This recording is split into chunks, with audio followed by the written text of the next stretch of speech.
সর্বশেষ যখন ভিনি জুনিয়রকে নিয়ে ভিডিও করছিলাম তার ট্রান্সফার সাগা নিয়ে, ভাবছিলাম এতদিনে জিনিসগুলো সব সমাধান হয়ে যাবে, কিন্তু এখন পর্যন্ত সমাধান হয়নি।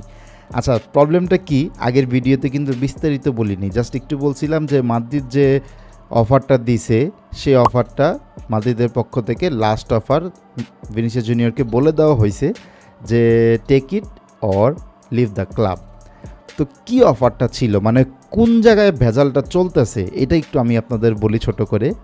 ভেজালটা চলতেছে, রিয়াল মাদ্রিদ যে অফারটা দিছে সেটা কিন্তু ভিনিসিয়াস জুনিয়র বর্তমানে যে টাকাটা পায় তার থেকে অনেক বেশি বেতনে।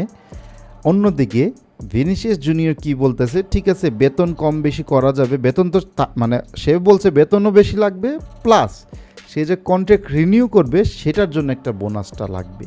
প্রবলেমটা হয়েছে এখানে, বেতনটা না হয় কম বেশি করা যাবে, কিন্তু কন্ট্রাক্ট রিনিউয়াল বোনাসটা রিয়াল মাদ্রিদ দিতে চাইতেছে না।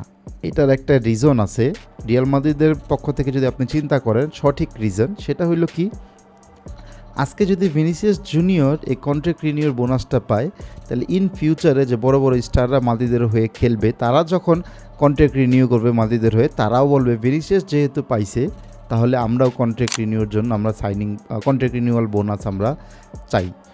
তো কিন্তু একটা সমস্যা হয়ে যাবে, ভবিষ্যতে যেন কোনো সমস্যা না হয়, ভবিষ্যতে কোনো প্লেয়াররা যেন এই কন্ট্রাক্ট রিনিউয়াল বোনাস চাইতে না পারে, এই কারণে একটা সমস্যা লাগছে যে রিয়াল মাদ্রিদ বলে দিচ্ছে যে না, আমরা কোনো কন্ট্রাক্ট রিনিউয়াল বোনাস দিতে পারবো না, বেতন কম বেশি করা যাবে, সেটাও খুব হাই করা যাবে না, কারণ আমরা সবাই জানি বেতন নিয়ে মাদ্রিদ অনেক স্ট্রিক্ট, রোনালদোর মতো বড় প্লেয়ারকেও বেতন বাড়ায় দেয় নাই। সো এই ক্ষেত্রে ভিনিসিয়াস জুনিয়রকে একটু কনসিডার করতে হবে। আর ভিনিসিয়াসের কথা হইল, এমবাপ্পে যদি ক্লাবে আইসাই সাইনিং বোনাস পাইতে পারে, তাহলে আমি তো ক্লাবে এতদিন ধরে সার্ভিস দিছি, 2টা চ্যাম্পিয়ন্স লিগও জিতেছি, তাহলে আমি কেন কন্ট্রাক্ট রিনিউয়াল বোনাস পাবো না? এমবাপ্পে যদি পায় তাহলে আমিও পাবো। তো ভিনিসিয়াস জুনিয়র তার দিক থেকে ঠিক আছে, কিন্তু এখানে কিন্তু একক কারো চিন্তা করলে হবে না, এখানে পুরো ক্লাবের চিন্তা করতে হবে।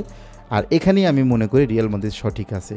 তো এখন যদি ভিনিসিয়াস জুনিয়র মনে করে যে না, তার কাছে টাকাটাই প্রাধান্য, তাইলে হয়তো সে আর্সেনালের অফারটা অ্যাকসেপ্ট করতে পারে। আর যদি সে চিন্তা করে হেরিটেজ, যে না, টাকাটা আমি কিছু স্যাক্রিফাইস করে আমি মাদ্রিদে থাকবো এবং মাদ্রিদেই নিজের লিজেন্ড আরও বড় বানাবো, তাহলে সেটাও হইতে পারে। আপনাদের কি মনে হয় এই ক্ষেত্রে কে সঠিক আর কে ভুল? এমবাপ্পে মতো ভিনিসিয়াস জুনিয়রকে কন্ট্রাক্ট রিনিউয়াল বোনাস না দেওয়াটা কি রিয়াল মাদ্রিদের জন্য সঠিক, নাকি ভিনিসিয়াস জুনিয়র যে দর কষাকষি করতেছে এটা সঠিক, যে সে শুধু তার চিন্তা করতেছে? এটা কিন্তু আপনারা কমেন্ট বক্সে জানাইতে পারেন।